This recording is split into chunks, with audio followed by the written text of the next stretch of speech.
tusaale xarunta xaafadda hodan waa in qof kasta oo muwaadin oo ku nool xarunta xaafadda hodan uu ka heli karaa adeega iyo wixii cabasho uu qabo uu ka heli karaa runtii qorshayaasha inta ka warqabo ay wadaanay waxa kamid ah in la keeno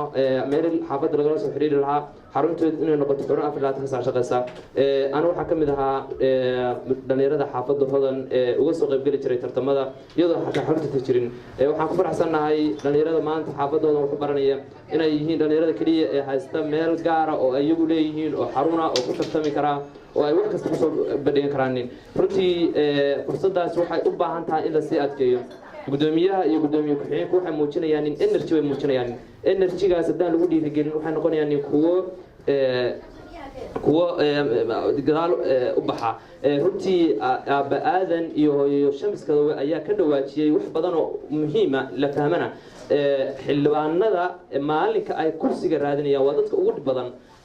inay dad xogtaan inay odayaasha shir ugu yeeraaneen laakiin baahiyaha rasmiga ee bulshadeena garow haysta way adag tahay inay ka jawaabaan sida daraadeed fariinta aan dirayna waxay tahay haddii aad ku fashlantaaneen inaad degmadiina iyo dadkiina ku qaban wadaaneen dhalaan carbisan sida aabba aadan sheegay ayaa imaan doona booskan waxna ay bulshada ka qaban doona sida daraadeed waxaan ku dhiirigelinayaa canaan ma ahan waa dhiirigelin qofka haddii loo sheego waxa uu weaknesskiisa ah waxay u tahay sharaf bay u tahay dhalinyarada garowe waa dadka ugu fiican weeye runtii meelo badan baa tegay barnaamijyo dhalinyarada kala qayb qata laakiin waa dadka keliya u carbisan inay dalkooda ku qabtaanin keliyana waxay u baahan yihiin in la dhiirigeliyo lagu ta'kiidiyo waxa ay qabanayaan